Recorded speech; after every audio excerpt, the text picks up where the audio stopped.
Mental illness में clinical anxiety सबसे common बीमारी है। नॉर्मल एंजाइटी सबको होती है, जैसे कभी प्रेजेंटेशन देते वक्त, बड़े मेडिकल ट्रीटमेंट के वक्त या किसी भी बड़े इवेंट से पहले हम सबको एंजाइटी होती है। कुछ लोगों को ज्यादा एंजाइटी होती है, जैसे ज्यादा फिक्र करना या किसी चीज से फोबिया होना। यूजुअली हमें ये चीजें नॉर्मल लाइफ लीड करने में प्रॉब्लम्स क्रिएट नहीं करती। ये चीजें बहुत आगे बढ़ जाती हैं तो क्लिनिकल एंजाइटी में बदल जाती हैं।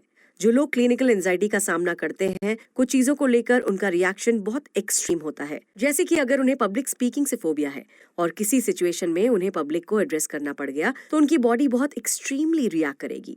फॉर एग्जाम्पल, ऐसी सिचुएशन में उन्हें वॉमिटिंग आने लगेगी या वो बेहोश होकर गिर पड़ेंगे। इस समरी में आप आगे जानेंगे कि एंजाइटी के पीछे की थ्योरीज क्या हैं, कैसे क्लिनिकली एंग्शियस लोगों के लिए रोजमर्रा की जिंदगी लगभग इम्पॉसिबल हो जाती है और कैसे ऑथर की एंजाइटी उनके लिए कई जगह एम्बैरेसमेंट की वजह बनी। तो चलिए शुरू करते हैं। जब भी हम किसी के सामने या कोई हमारे सामने एंजाइटी का जिक्र करता है तो रिएक्शन बहुत सिंपल होता है कि ये तो नॉर्मल सी चीज है। लेकिन जब ये एक्सट्रीम लेवल पर पहुंच जाए तो इसे क्लिनिकल एंजाइटी कहते हैं, जो कि बहुत कॉमनली होने वाला एक तरह का मेंटल डिजीज है। ये डिप्रेशन से ज्यादा होने वाली बीमारी है और दुनिया भर में 6 में से 1 लोग अपनी पूरी लाइफ में कम से कम साल भर के लिए तो जरूर क्लिनिकल एंजाइटी का सामना करते हैं। एंजाइटी एक ऐसी चीज है जो हर टाइम में और हर कल्चर में एग्जिस्ट करती आई है। मिसाल के तौर पर साउथ अमेरिका का वो हिस्सा जहां स्पेनिश बोली जाती है, उस हिस्से में एंजाइटी को एतिक्वे दी नर्वोए कहा जाता है। ग्रीनलैंड में कायक एंग्स्ट, तो ईरान के लोग हर्ट डिस्ट्रेस कहते हैं। इसके लिए शब्द कुछ भी इस्तेमाल किया जाए, लेकिन बॉडी की जो स्टेट होती है वो सेम होती है। हिस्ट्री में भी क्लिनिकल एंजाइटी का जिक्र है। फॉर एग्जाम्पल, प्लाटो और हिपोक्रेट्स ने बीमारी की थ्योरीज दी। स्पिनोजा ने इसके बारे में लिखा तो सिगमंड फ्रीड ने एंजाइटी के मैकेनिज्म को डिफाइन करने की कोशिश की। अच्छा, अब हम डिजीज की जब बात करते हैं तो एक तरह की कमी या खामी हमारे जहन में आती है, लेकिन एंजाइटी कोई कमजोरी या कैरेक्टर नहीं है। हालांकि कुछ आर्गुमेंट तो ये भी कहते हैं कि एंजाइटी का ताल्लुक क्रिएटिविटी और जीनियस माइंड से है। गांधी, डार्विन, बार्बरा जैसे कामयाब लोगों ने अपनी जिंदगी में एंजाइटी का सामना किया है। इनके अलावा 40 मिलियन अमेरिकी भी इस बीमारी का सामना कर रहे हैं। एंजाइटी का सामना करने वालों की तादाद इतनी ज्यादा है कि आप इन लोगों को पागल तो बिल्कुल नहीं कह सकते। हालांकि इस तादाद से ये जरूर पता चलता है कि एंजाइटी एक कॉमन चीज है। मतलब ये कि क्लिनिकल एंजाइटी एक ऐसी चीज है जिससे कोई बचा नहीं है, किसी को भी हो सकती है। ऐसे में इस बीमारी का सामना कर रहे लोगों की लाइफ कैसी होती होगी। एंजाइटी एक ऐसी बीमारी है जो लोगों की जिंदगी स्ट्रेसफुल और हार्ड के साथ एम्बैरेसिंग भी बना देती है। एंजाइटी के साथ जिंदगी जीना एक बहुत बड़ी जद्दोजहद है। कुछ लोग इसे डायबिटीज से भी कंपेयर करते हैं, क्योंकि कई तरह की तकलीफों का सामना करना पड़ता है। जैसे डायबिटीज के पेशेंट्स को लगातार ब्लड और शुगर लेवल चेक करते रहना पड़ता है और जरूरत पड़ने पर फौरन दवाई लेनी पड़ती है। वैसे ही एंजाइटी से जूझ रहे लोगों को भी दवाइयों का सहारा लेना पड़ता है। एंजाइटी का एक चेहरा ये भी है कि लोगों की रोजमर्रा की जिंदगी को लिमिटेड कर देता है। एंजाइटी का सामना कर रहे बहुत सारे लोग अपने आप को घर में बंद कर लेते हैं ताकि वो सेफ और कंट्रोल में रहे। क्लिनिकल एंजाइटी का सामना करने वाला शख्स अपने घर के 5 किलोमीटर के दायरे में वॉक तक नहीं कर सकता था। जब भी वो ट्राई करता, उसे बेतहाशा खून की उल्टियां होती।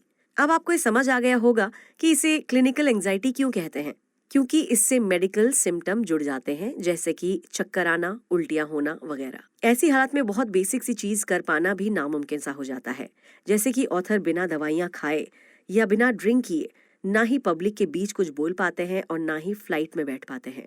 इसके अलावा जिन लोगों को एंजाइटी की प्रॉब्लम्स होती हैं, वो अपने करीबियों से बहुत ज्यादा अटैच हो जाते हैं। जब ऑथर छोटे थे तो अपने पेरेंट्स से दूर नहीं हो पाते थे। अगर उनके पेरेंट्स कहीं चले जाए तो अपने पेरेंट्स के दोस्तों को कॉल कर देते थे।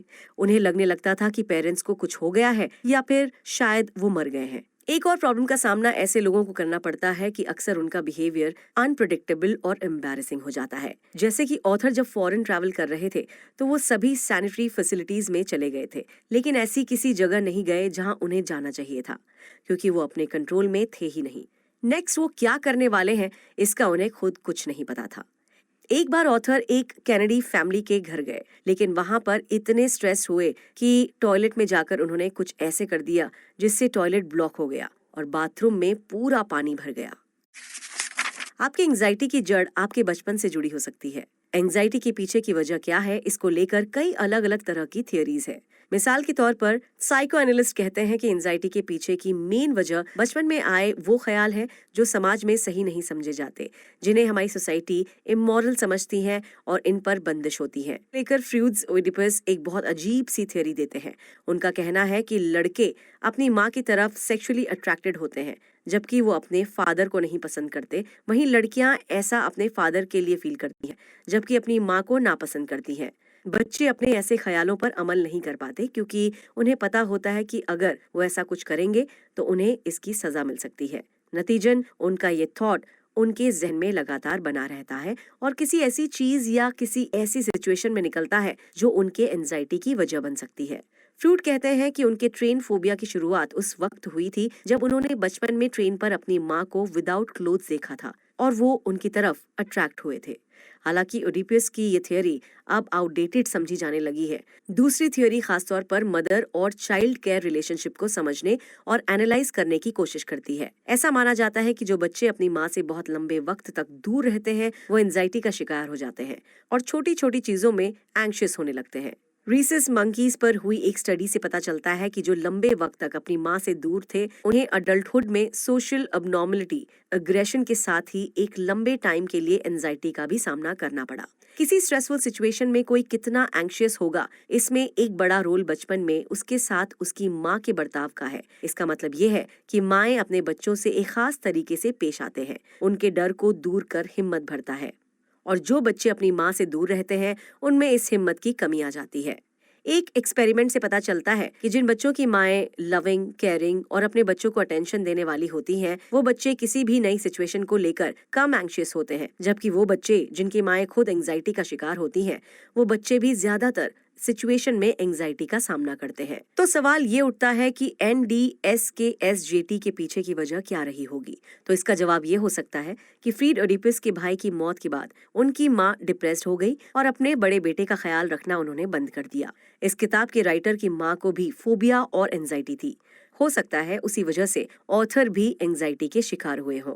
ओइडिपस के एग्जाम्पल से, इस किताब के राइटर के एग्जाम्पल से, लाइफ एग्जाम्पल से एक चीज क्लियर होती नजर आती है कि कोई बच्चा कैसे रेज किया गया है, इसका इस बात पर बहुत असर पड़ता है कि फ्यूचर में वो बच्चा एंजाइटी का शिकार होगा या नहीं।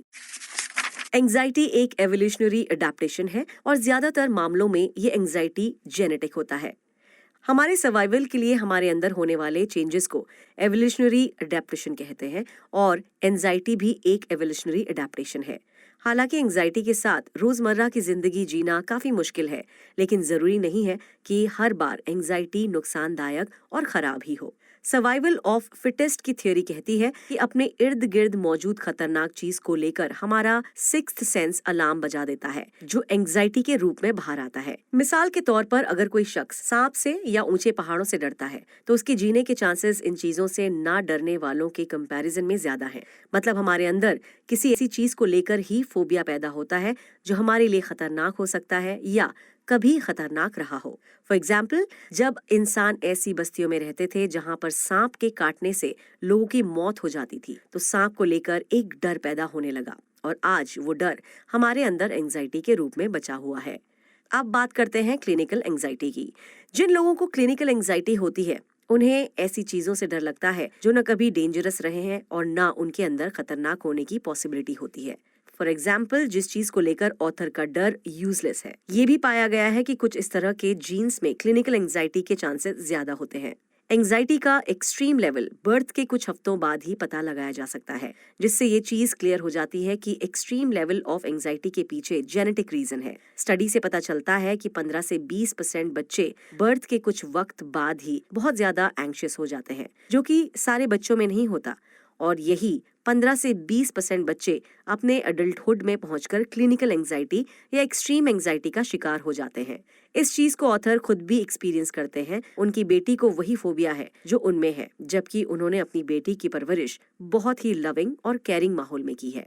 इस डिस्कशन से ये चीज तो क्लियर हो गई कि एनवाईटी के पीछे जीन्स का एक बड़ा रोग है, लेकिन अब सवाल उठता है कि किस तरह के जीन्स ज्यादा रिस्पॉन्सिबल होते हैं।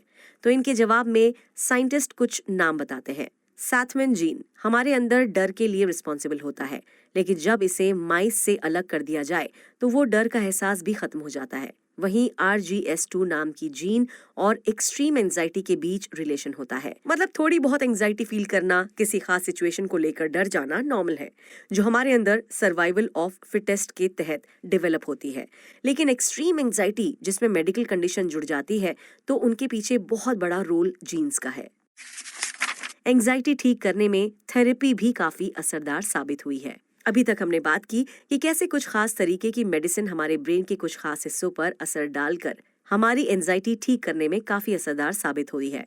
लेकिन मेडिसिन इकलौता ट्रीटमेंट नहीं है। एंजाइटी के लिए कॉग्निटिव बिहेवियरल थेरेपी या CBT का भी इस्तेमाल किया जा सकता है, जिसके बारे में अब हम बात करेंगे। कॉग्निटिव बिहेवियरल थेरेपी के पीछे थियोरी ये है कि जो एक खास तरह के बिहेवियर होते हैं, जिनमें हम एंग्शियस बिहेवियर भी कहते हैं, उन्हें रैशनल थिंकिंग के जरिए कंट्रोल किया जा सकता है। एक्सपोजर थेरेपी CBT का एक हिस्सा है, जिसका बहुत ज्यादा इस्तेमाल होता है। इसमें पेशेंट से उस चीज का सामना कराया जाता है जिसे लेकर उसे एंजाइटी होती है, और उसके सामने ये चीज साबित की जाती है कि जिसको लेकर वो डरते हैं, उनमें डरने जैसा कुछ है ही नहीं। ये सिर्फ उनका जहन और उनका बिहेवियर है जो उनके अगेंस्ट काम कर रहा है।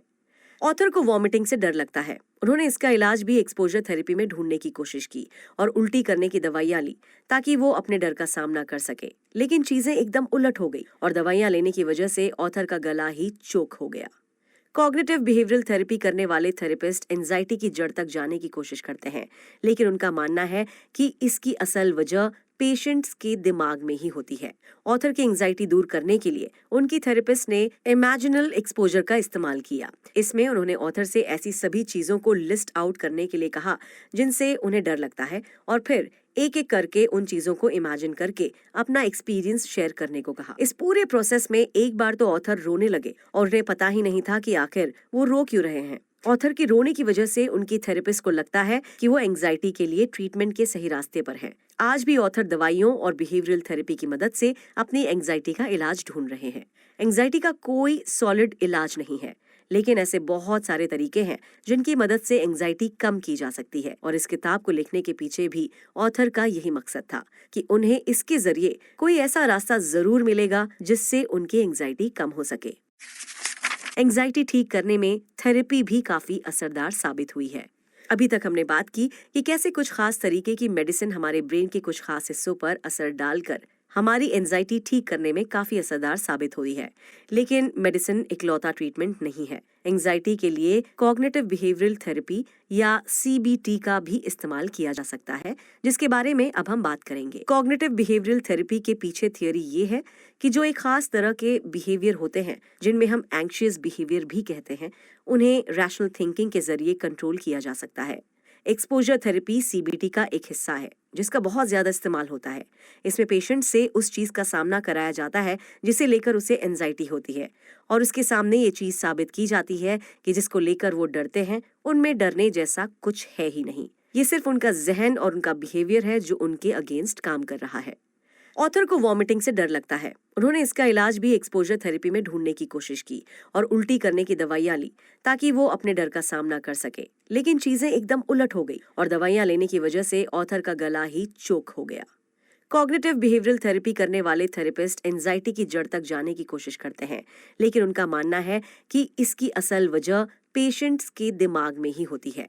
ऑथर की एंजाइटी दूर करने के लिए उनकी थेरेपिस्ट ने इमेजिनल एक्सपोजर का इस्तेमाल किया। इसमें उन्होंने ऑथर से ऐसी सभी चीजों को लिस्ट आउट करने के लिए कहा जिनसे उन्हें डर लगता है, और फिर एक एक करके उन चीजों को इमेजिन करके अपना एक्सपीरियंस शेयर करने को कहा। इस पूरे प्रोसेस में एक बार तो ऑथर रोने लगे और उन्हें पता ही नहीं था कि आखिर वो रो क्यों रहे हैं। ऑथर की रोने की वजह से उनकी थेरेपिस्ट को लगता है कि वो एंजाइटी के लिए ट्रीटमेंट के सही रास्ते पर है। आज भी ऑथर दवाइयों और बिहेवियरल थेरेपी की मदद से अपनी एंजाइटी का इलाज ढूंढ रहे हैं। एंजाइटी का कोई सॉलिड इलाज नहीं है, लेकिन ऐसे बहुत सारे तरीके हैं जिनकी मदद से एंजाइटी कम की जा सकती है, और इस किताब को लिखने के पीछे भी ऑथर का यही मकसद था कि उन्हें इसके जरिए कोई ऐसा रास्ता जरूर मिलेगा जिससे उनकी एंजाइटी कम हो सके। क्लिनिकल एंजाइटी बहुत कॉमन चीज है, और जितना हम इसके बारे में सोच पाते हैं, ये उससे भी ज्यादा गंभीर बीमारी है। लेकिन ऐसे बहुत सारे तरीके हैं जिनकी मदद से क्लिनिकल एंजाइटी को ट्रीट और कम किया जा सकता है। हालांकि एंजाइटी को अपने कंट्रोल में कर पाना किसी इंडिविजुअल के हाथ में नहीं है, लेकिन इसका मतलब ये भी नहीं है कि जिन लोगों को एंजाइटी की प्रॉब्लम होती है उनकी जिंदगी बहुत बुरी है। कोशिश करके अपनी लाइफ बेहतर की जा सकती है। ये बुक ऐप पर आप सुन रहे थे my age of anxiety by Scott स्टॉसिल।